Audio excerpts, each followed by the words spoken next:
ఇవాళ ఇవన్నీ చూసిన తర్వాతనే పార్లమెంటు సాక్షిగా పార్లమెంట్లో చర్చ జరపడానికి సిద్ధం అని చెప్పి సాక్షాత్తు పార్లమెంటరీ వ్యవహారాల శాఖ మంత్రి ప్రకటించారు, మంత్రులు ప్రకటించారు. చర్చకు సిద్ధం అంటున్నాం. పార్లమెంట్లో చర్చిస్తే తప్ప వాస్తవాలు బయటికి వస్తే తప్ప ఒక నిర్ణయానికి రాలేము. కాబట్టి చర్చకు రండి అని చెప్పి ప్రభుత్వము చర్చలు జరుపుదామని చెప్పి పార్లమెంట్లో కోరితే కూడా ఇవాళ విపక్షాలు చర్చ జరిపే పరిస్థితులు. ఎందుకంటే చర్చ జరిపితే తీసుకోవాల్సిన చర్యలన్నీ తీసుకునే ప్రభుత్వం ఆల్రెడీ,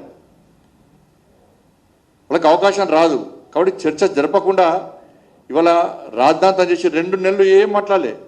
పార్లమెంటు స్టార్ట్ అయినాకనే నీట్ అయిపోయింది, మళ్ళీ రీ ఎగ్జామ్ పెట్టారు, ఫలితాలు వచ్చినాయి, కౌన్సిలింగ్ స్టార్ట్ అవుతుంది. అప్పుడు నాకు ఏం మాట్లాడలే. మళ్ళీ పార్లమెంటు స్టార్ట్ కాగానే పార్లమెంట్ వేదికగా గొడవ వేయాలి, ఈ దేశంలో విచ్ఛిన్నం చేయాలని చెప్పి ఒక ఆలోచనతో ఇవాళ వాళ్ళు అలజడి సృష్టించే ప్రయత్నం చేశారు. చర్చకు వస్తలేరు. సాక్షాత్ ప్రధానమంత్రి గారు ట్వీట్ చేశారు, వీడియో రిలీజ్ చేశారు. కాబట్టి ఈ విపక్షాలందరూ కూడా ఇండియా అలయన్స్కి ఎవరు కూడా సమస్య పరిష్కారం కాదు. తొందర మోడీ గారు దిగాలి, రాహుల్ గాంధీ ప్రధానమంత్రి చేయాలి,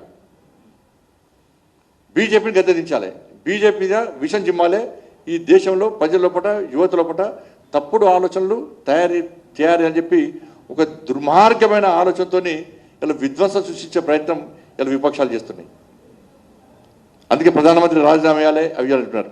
ఇవాళ నాకు తెలిసి దేశంలో పేపర్ లీక్ అని రాష్ట్రం లేదు, ఉంటే ఒకటి ఉండవచ్చు. యూపీ హయాంలో 72 సార్లు పేపర్ లీక్ అయినాయి, 72 టైమ్స్. మరి ఆ రోజు మన్మోహన్ సింగ్ గారు రాజీనామా చేయాలి, ఆ రోజు విద్యాశాఖ మంత్రి రాజీనామా చేయాలి. ఇలా రాజస్థాన్లో అశోక్ గెహ్లోట్ సీఎం ఉన్నప్పుడు 18 సార్లు పేపర్ లీక్ అయింది, 18 టైమ్స్. 21 టైమ్స్ ఎగ్జామ్స్ పెడితే 18 టైమ్స్ పేపర్ లీక్ అయింది రాజస్థాన్లో కాంగ్రెస్ పార్టీ ప్రభుత్వంలో. మరి ఆ రోజు ప్రధానమంత్రి రాజీనామా చేయాలి, అశోక్ గెహ్లోట్ రాజీనామా చేయాలి. ఆ రోజు ఇదే రాహుల్ గాంధీ గారు, ఇదే ప్రియాంక గాంధీ గారు ఏమన్నారు ఒకసారి చూడండి. 18 టైమ్స్ లీక్ అయితే. వాళ్ళ పంజాబ్లో వాళ్ళు చూడండి, వాళ్ళు కాంగ్రెస్ పార్టీ, వాళ్ళు చేస్తే సంసారం, ఇంకోటి చేస్తే వ్యభిచారం. వాళ్ళు రాజీనామా అయ్యారు. వాళ్ళ హయాంలో పేపర్ లీక్ అయితే రాజీనామా చేసిన అవసరం లేదంటారు వాళ్ళు, రాహుల్ గాంధీ గారు కానీ ప్రియాంక గారు కానీ. కానీ ఇప్పుడు మాత్రం రాజీనామా చేయాలి. 18 సార్లు పేపర్ లీక్ అయింది, ఒకటి రాజస్థాన్లో, ఓన్లీ రాజస్థాన్లో. దానికి ఇవాళ పంజాబ్లో +2 పేపర్ లీక్ అయింది.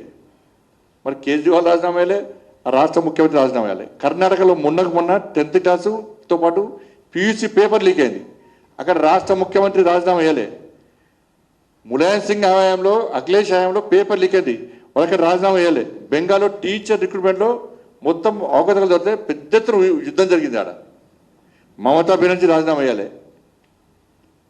కేరళలో కమ్యూనిస్టు పాలన కూడా పేపర్ లీక్ అయినాయి, అక్కడ రాజీనామా అయ్యారు. దేశంలో అనేక రాష్ట్రాలు రాజీనామా పేపర్ లీక్ అయినా ఎక్కడ రాజీనామా వేయాలి, రాజీనామా చేయమని వాళ్ళు అడగలే. ఇక్కడ తెలంగాణలో కేసీఆర్ గారి పాలన, కేసీఆర్ ముఖ్యమంత్రి ఇలా ధర్నా ఇచ్చినట ట్విట్టర్ టీలు. ఇవాళ మీ అయ్య పాలనలో, మీ అయ్య ముఖ్యమంత్రి ఉన్నప్పుడు ఎంసెట్ పేపర్ లీక్ అయింది, టీఎస్పీఎస్సీ పేపర్ లీక్ అయింది, ఎస్ఎస్సి పేపర్ లీక్ అయింది. మొత్తం పేపర్లు అమ్ముకోవడమే. మీ కుటుంబం, వీళ్ళ కుటుంబము మొత్తం పేపర్లు అమ్ముకోవడం, విద్యార్థుల భవిష్యత్తు నాశనం చేయడమే. మరి ఎప్పుడన్నా కేసీఆర్ రాజీనామా చేసిండా? నువ్వు రాజీనామా చేసినావా?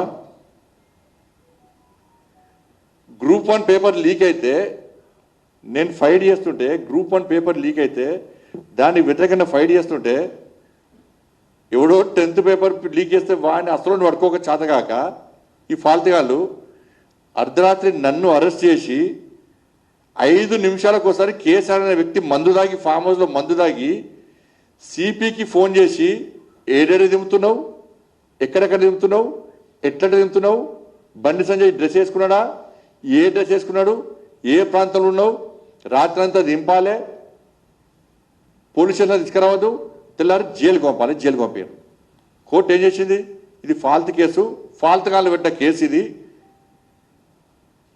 దీనికి ఏం ఆధారం లేవని చెప్పి కేసు కొట్టేసింది, ముట్టికాయలేసి కేసు కొట్టేసింది. 10th పేపర్ లీకేజ్ పట్టుకోలే, గ్రూప్ 1 పేపర్ లీకేజ్ వ్యతిరేకంగా నేను కొట్లాడితే ఒక రాష్ట్ర అధ్యక్షుడిని, ఒక జాతీయ పార్టీకి రాష్ట్ర అధ్యక్షుడిని, ప్రజల చేత ఎన్నుకోవడం పార్లమెంట్ సభ్యుడిని కనీసం గుర్తించకుండా గౌరవం ఇవ్వకుండా తప్పుడు కేసులు పెట్టి ప్రజల దృష్టి మళ్లించడానికి ఆ రోజు ఏ విధంగా వేసిండో, ఏ విధంగా జైలుకి పంపిడో మీరంతా చూశారు. అట్లాంటి ఒడియాలు వచ్చి ధర్నా చౌక్లా నువ్వు వచ్చేసిన ధర్నా చౌక్లో ఇందా ధర్నా చేస్తున్నావు. ఆ ఎన్టీఆర్ స్టేడియం ధర్నా చౌక్ చూసి నీ యాక్టివ్ చూసి నవ్వుతున్నాయి. వాళ్ళు కనీసం పుట్టినరోజు ఇవ్వాలి. ఆ పుట్టినరోజున కనీసం అబద్ధాలు ఆడకుండా పుట్టినరోజు ఎందుకు చేసుకుంటామన్నా మనం? ఈ ఒక్కరోజున మంచిగా ఉండరా, ఒక్క రోజున దేవుని మొక్కరా, ఈ ఒక్కరోజు అబద్ధాలు ఆడక ఇవాళ అబద్ధాలు ఆడకుంటే ఈ జీవితాంతం ఈ సంవత్సరం మొత్తం అబద్ధాలు ఆడడానికి ఇవాళ మొత్తం అబద్ధాలు ఆడాడు అంటే జీవితాంతం అబద్ధాలు